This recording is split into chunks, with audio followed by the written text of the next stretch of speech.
Assalamualaikum warahmatullahi wabarakatuh. Kami dari kelompok 7 akan menjelaskan secara singkat dan padat tauhid sebagai dasar pengetahuan ilmu pengetahuan. Islam yang memiliki pondasi berupa tauhid, mengesahkan Tuhan, dan ilmu pengetahuan adalah dua hal yang seharusnya tidak boleh dipisahkan oleh umat Muhammad. Islam adalah agama yang akan membawa manusia menuju akhir yang baik dari perjalanan seorang manusia, sedangkan ilmu pengetahuan sebagai sarana untuk mengeksplor menggali kekayaan yang tersembunyi yang ada di muka bumi ini.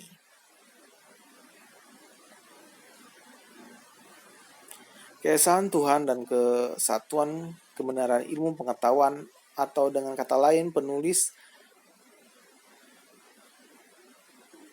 pameran dalam makalah ini pada nomor ketiga dan 5 prinsip dasar ilmu pengetahuan, yaitu prinsip kesatuan kebenaran dan kesatuan pengetahuan. Peradaban atau seluruh sejarah terpadatkan dalam satu kalimat.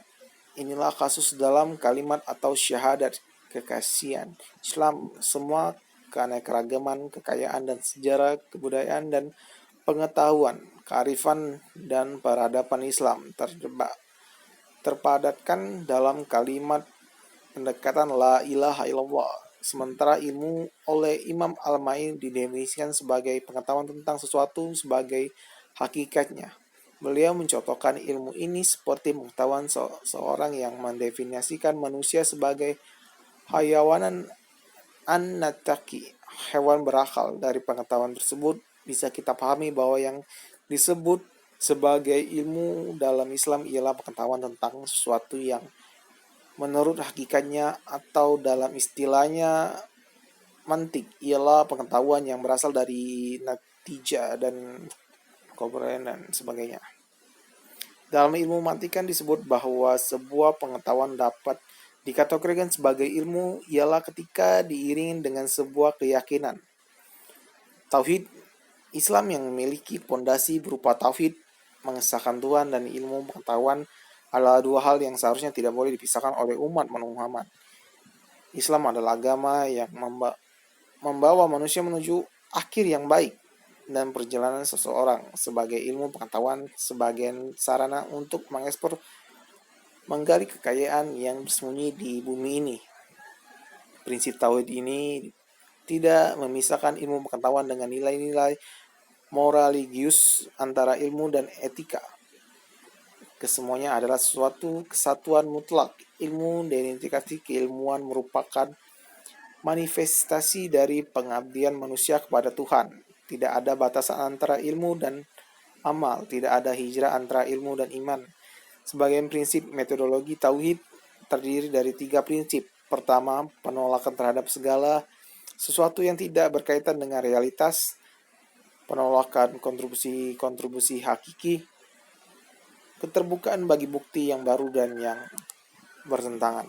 Selanjutnya akan dilanjutkan oleh saudara teman saya yang kelompok saya. Baiklah, silakan.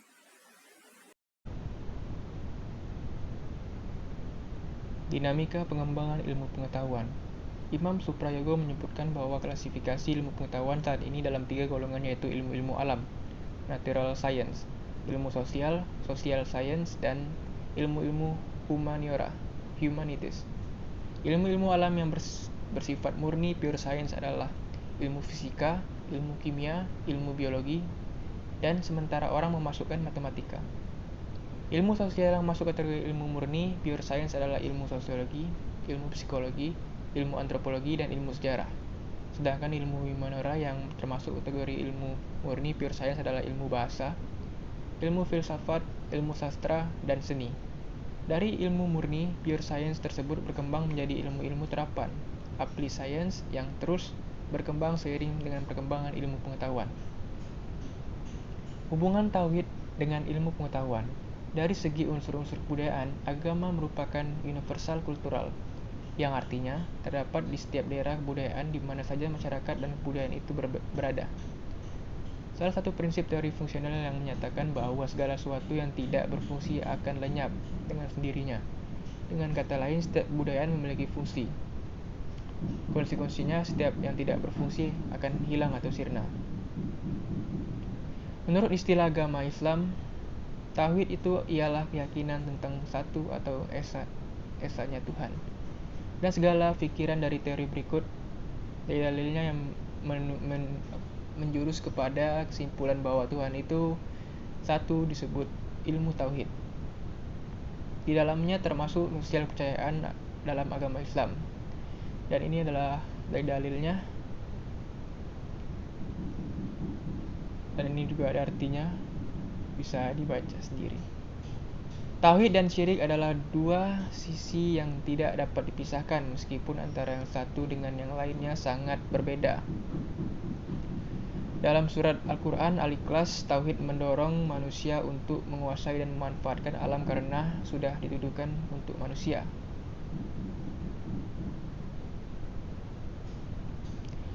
Pengetahuan dalam pandangan Islam sebenarnya hanya satu. Untuk kepentingan pendidikan, pengetahuan yang satu itu harus diklasifikasikan. Klasifikasi garis besar ialah pengetahuan yang diwahyukan dan pengetahuan yang diperoleh. Ilmu pendidikan Islam adalah ilmu pendidikan yang berdasarkan Islam. Isi ilmu adalah teori, maka isi ilmu pendidikan adalah teori-teori tentang pendidikan.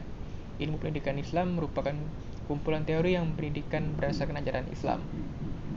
Konsekuensi dari tauhid adalah bahwa manusia harus menguasai alam dan haram tunduk pada alam. Menguasai alam berarti menguasai hukum alam, dan dari hukum alam ini ilmu pengetahuan dan teknologi dikembangkan.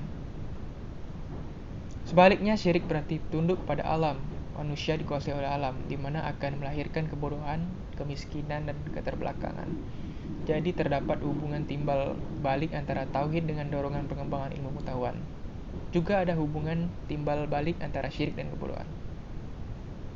Tauhid sebagai landasan pijak pengembangan sains dapat dilacak pada terbentuknya genealoginya konsepsi tentang Tuhan dalam pengertian yang spesifik, bahwa Tuhan adalah pengetahuan tentang alam semesta sebagai salah satu efek tindak kreatif ilahi.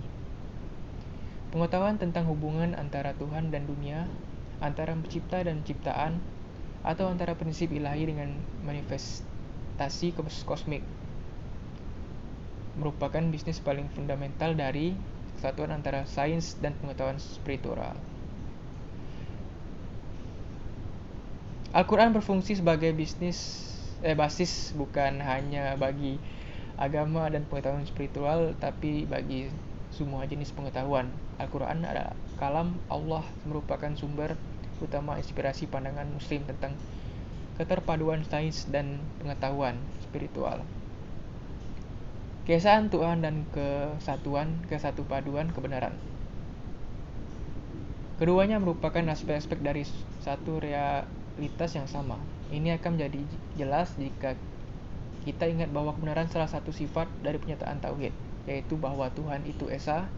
Sebab jika kebenaran itu tidak satu, maka pernyataan Tuhan itu esa akan bisa dibenarkan. Dan pernyataan suatu benda dan kekuatan lain adalah juga Tuhan. Dengan mengatakan bahwa kebenaran itu satu, dengan sendirinya mengesahkan bahwa Tuhan itu satu dan tidak ada Tuhan lain selain Tuhan, yang merupakan penggabungan dari penafian dan penegasan dan menyatakan oleh syahadah la ilaha illallah. Ya, seperti yang dibacakan pernah di atas tadi, prinsip tauhid itu ada 3. Yang pertama, penolakan terhadap segala sesuatu yang tidak berkaitan dengan realitas.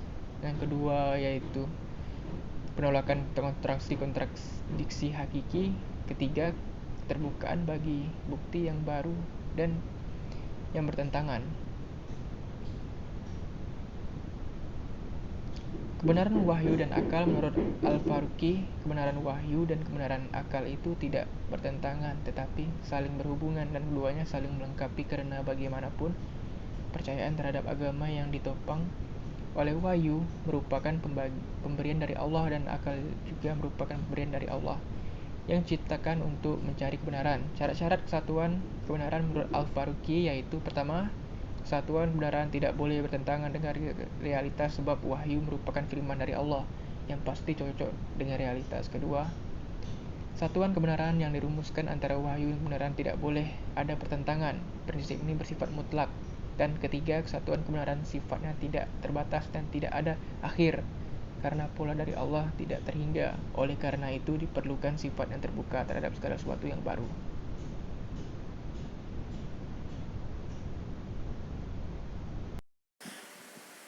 Baiklah, saya akan melanjutkannya menuju internalisasi ilmu dalam Islam. Sebenarnya manusia tidak memiliki pengetahuan sama sekali. Yang memiliki hanyalah Allah SWT. Ketika Allah menggelarkan Al-Quran dan alam semesta di hadapan manusia, maka manusia dengan sendirinya dituntut untuk mendapatkan pengetahuan tentangnya.